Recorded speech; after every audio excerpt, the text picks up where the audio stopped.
Be me, 24, working night security at office building downtown. Basically get paid to sit in lobby and watch Netflix all night. Somehow keep attracting the most emotionally damaged girls on planet Earth. Not complaining about getting attention, but pattern is getting weird as hell. First was Paige. Met her at 24-hour laundromat near my apartment. Cute redhead, doing laundry at 2 a.m. while having full panic attack. Washing machine broke mid-cycle. She's crying over wet clothes everywhere.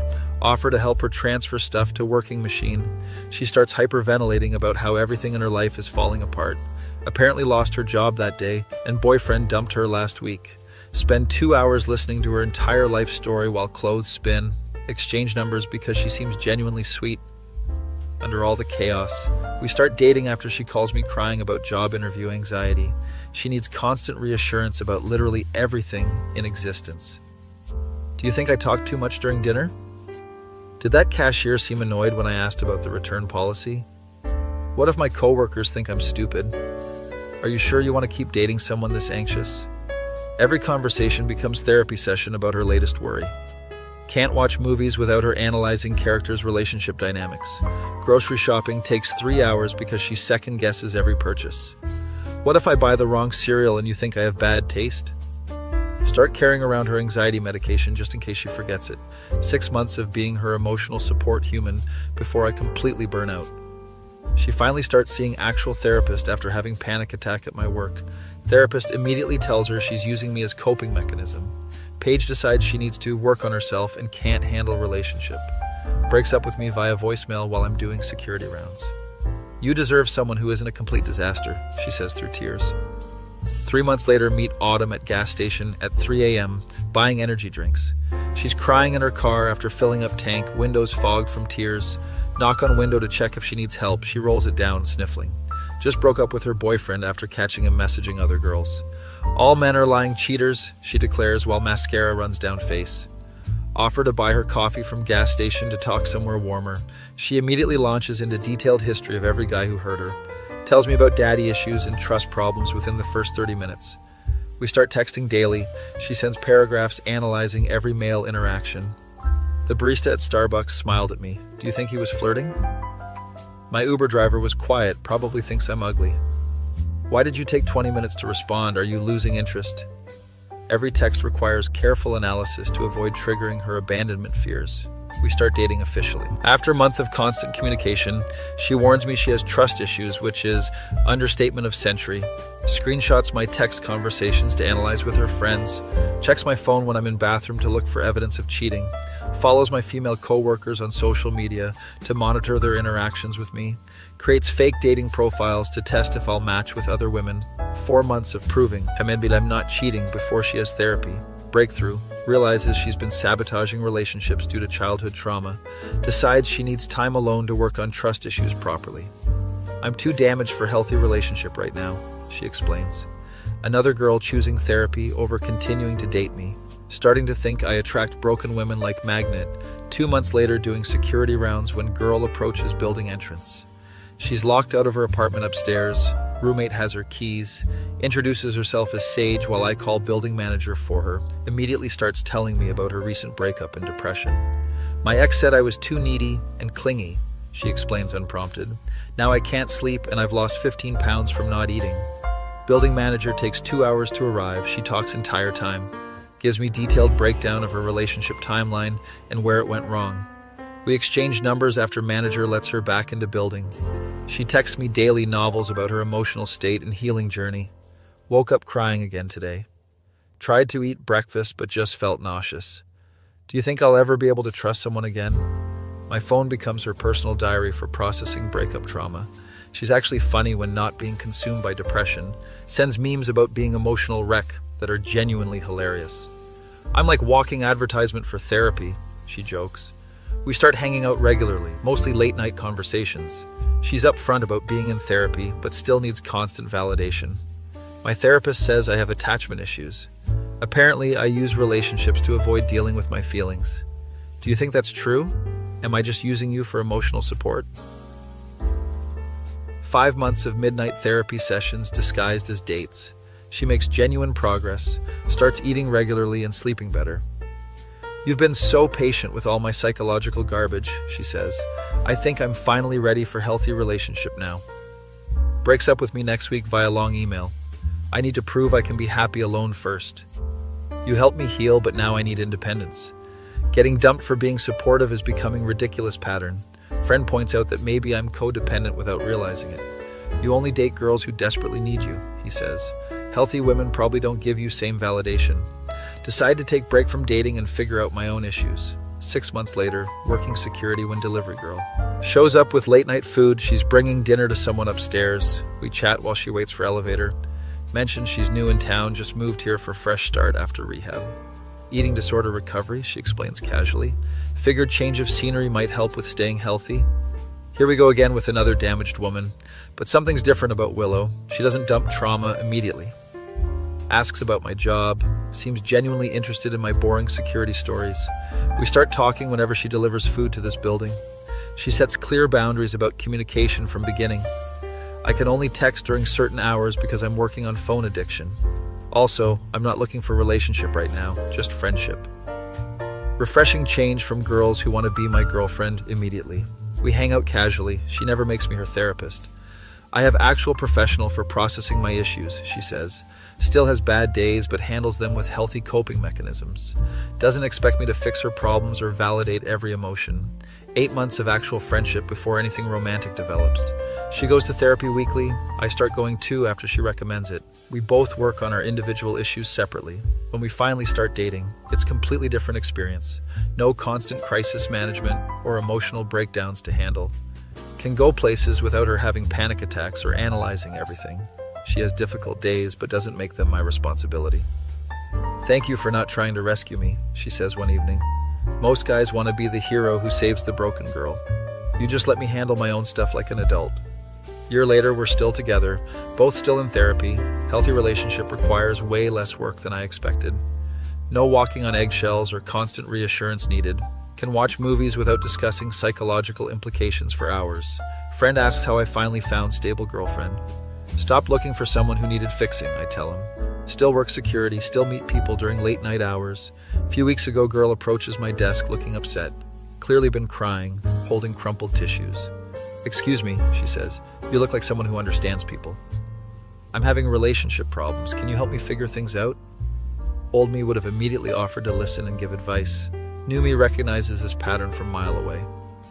I'm sorry you're going through something difficult, I say politely, but I'm really not qualified to help with personal problems.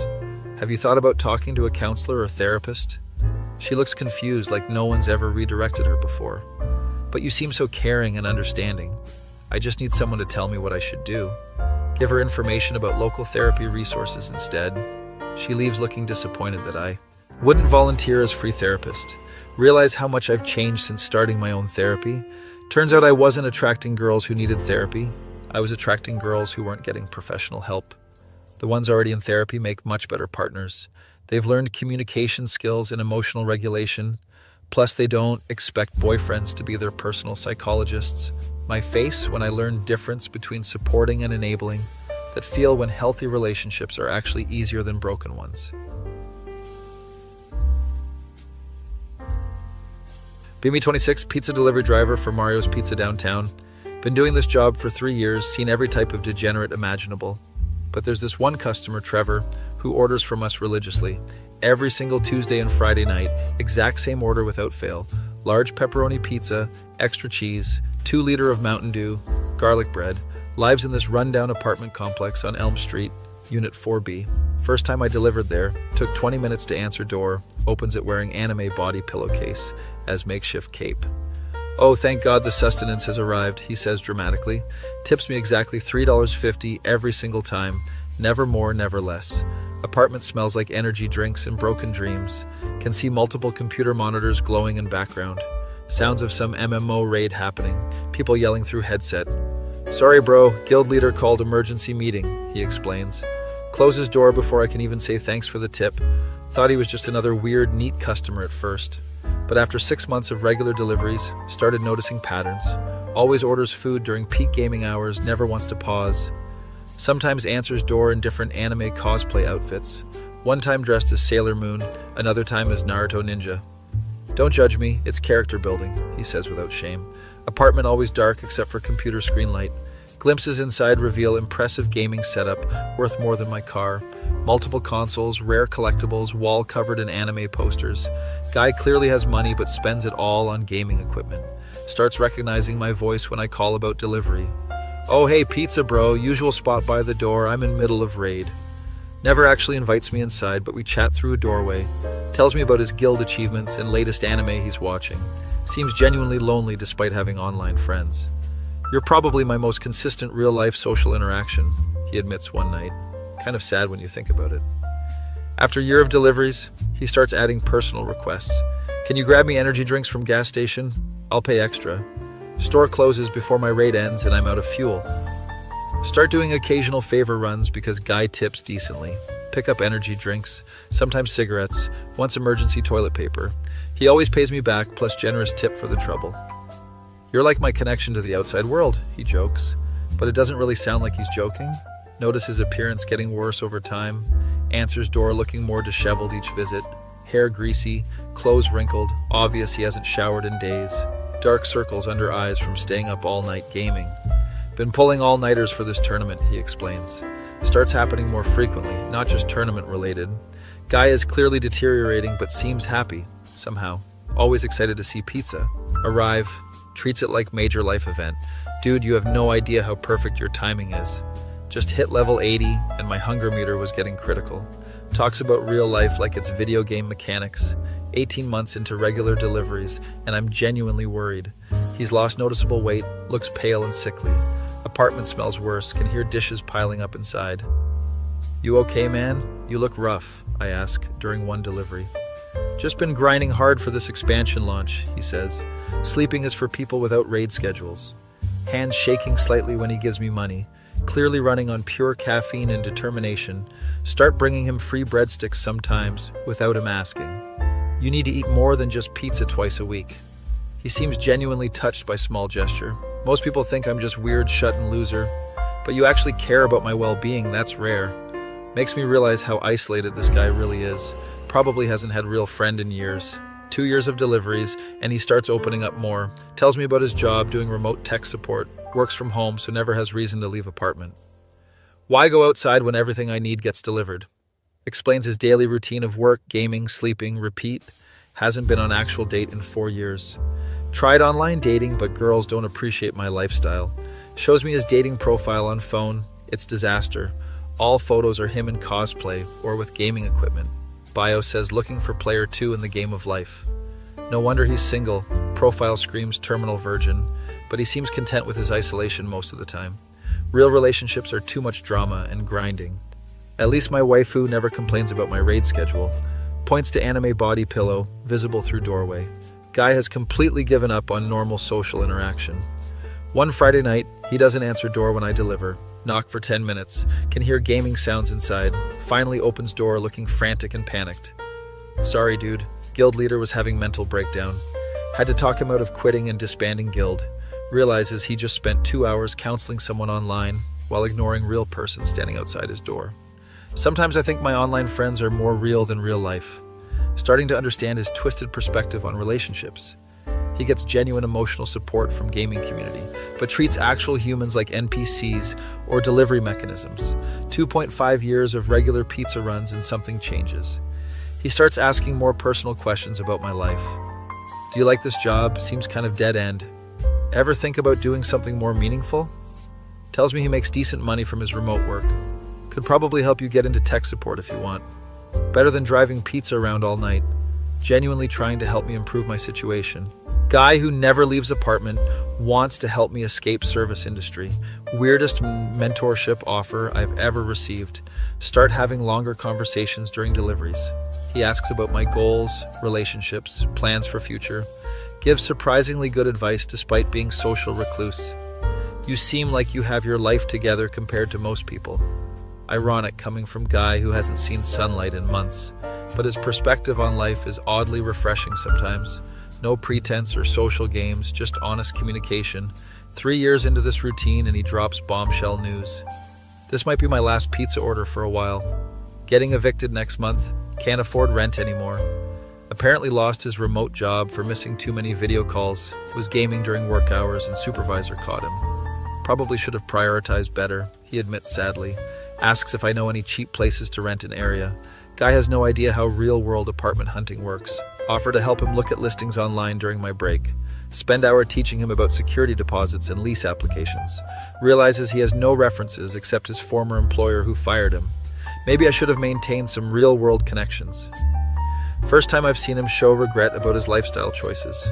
Help him apply to several places over the next few weeks. Most landlords reject him immediately due to recent unemployment. He gets increasingly desperate and depressed, starts talking about moving back in with parents in different state.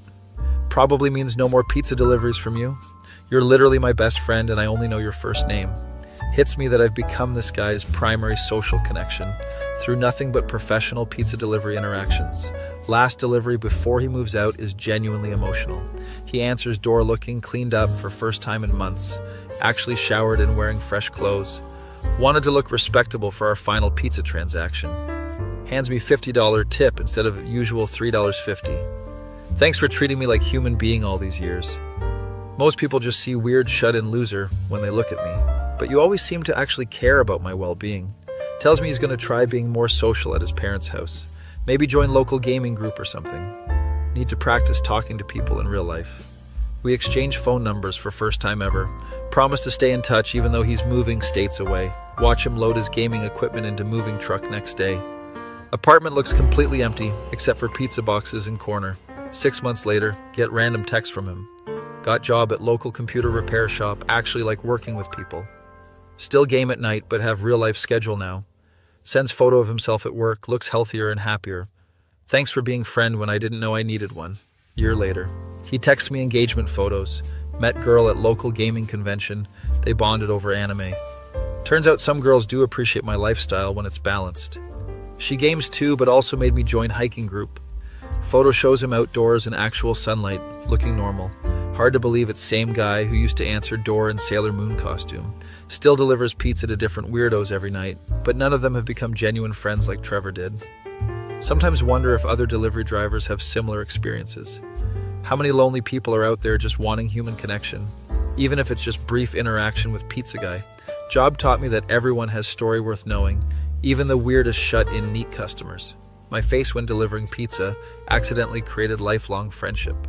That feel when you realize small acts of kindness can change someone's trajectory.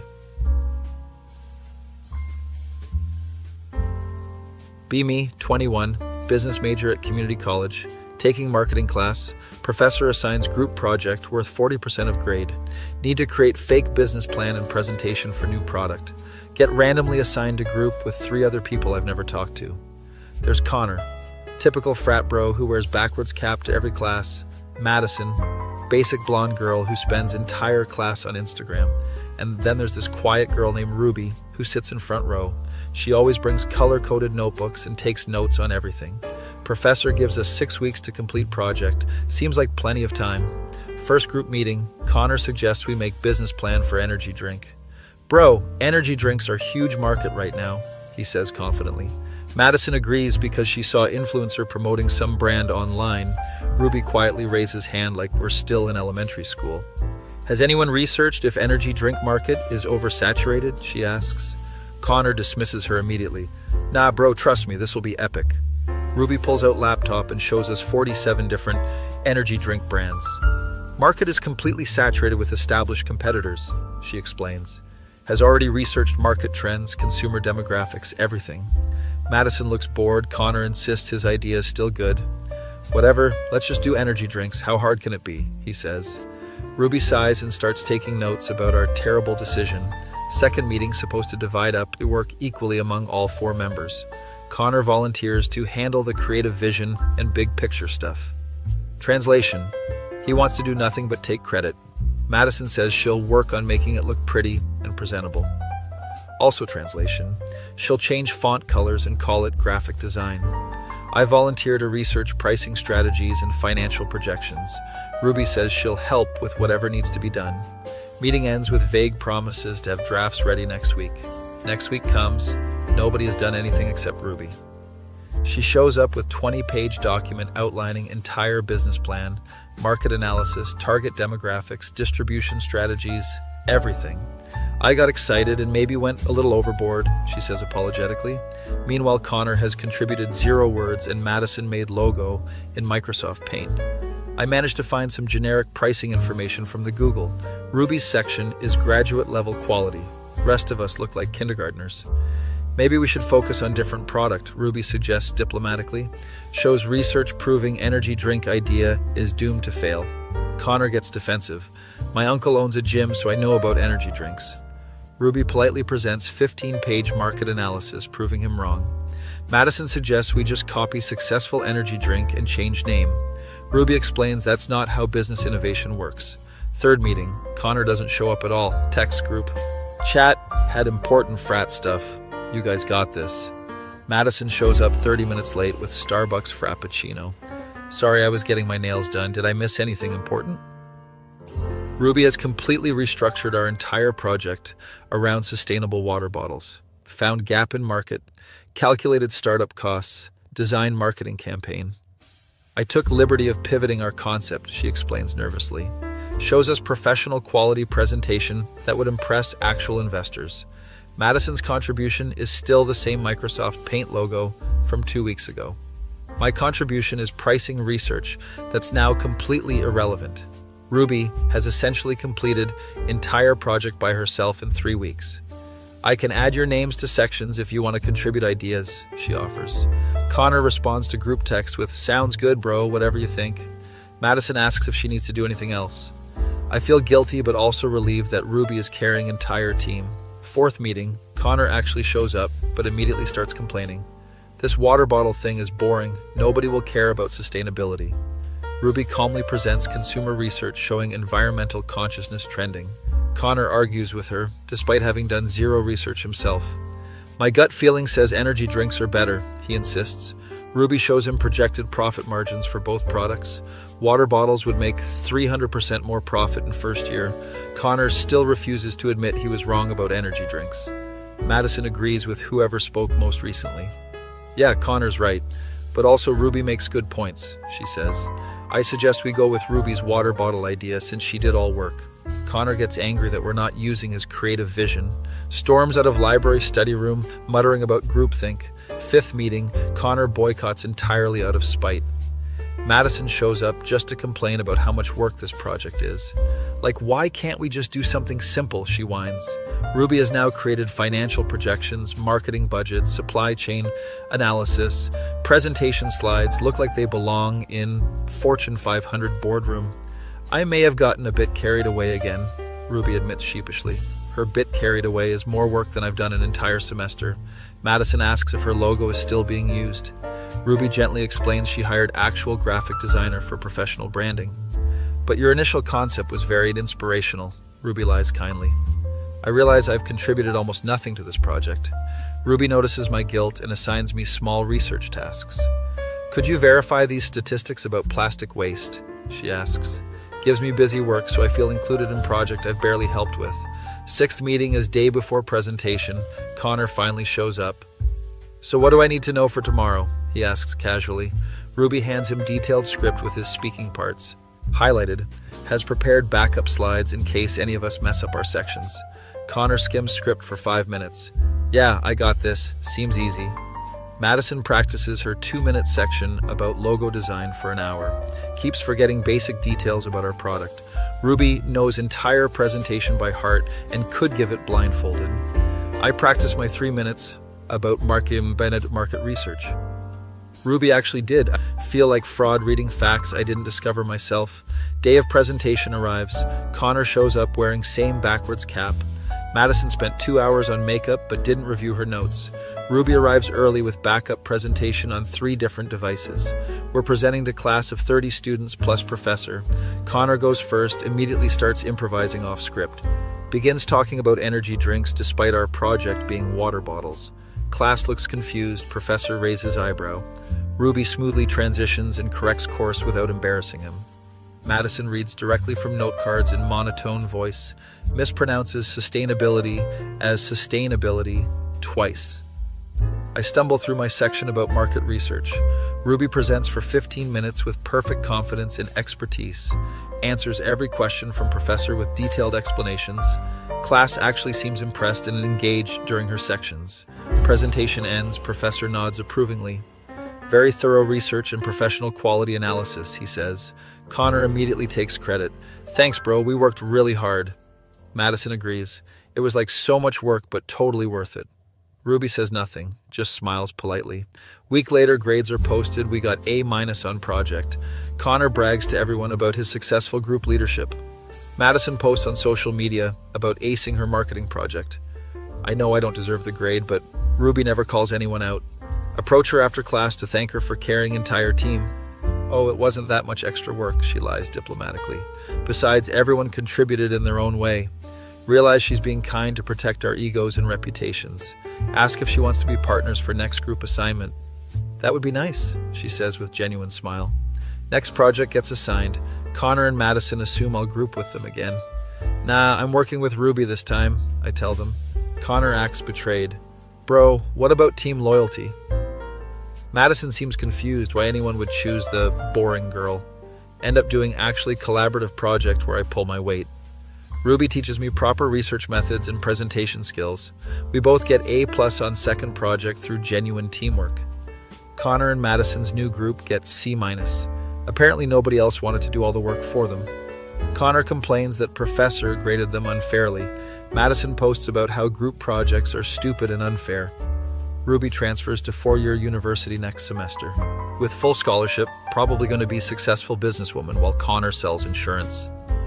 Learn valuable lesson about recognizing who actually does the work. Also learn that some people are genuinely helpful without expecting credit. Ruby could have thrown us under bus, but chose to be gracious instead. My face when the quiet girl in front row was actually secret genius. That feel when you realize you almost failed because of your own laziness.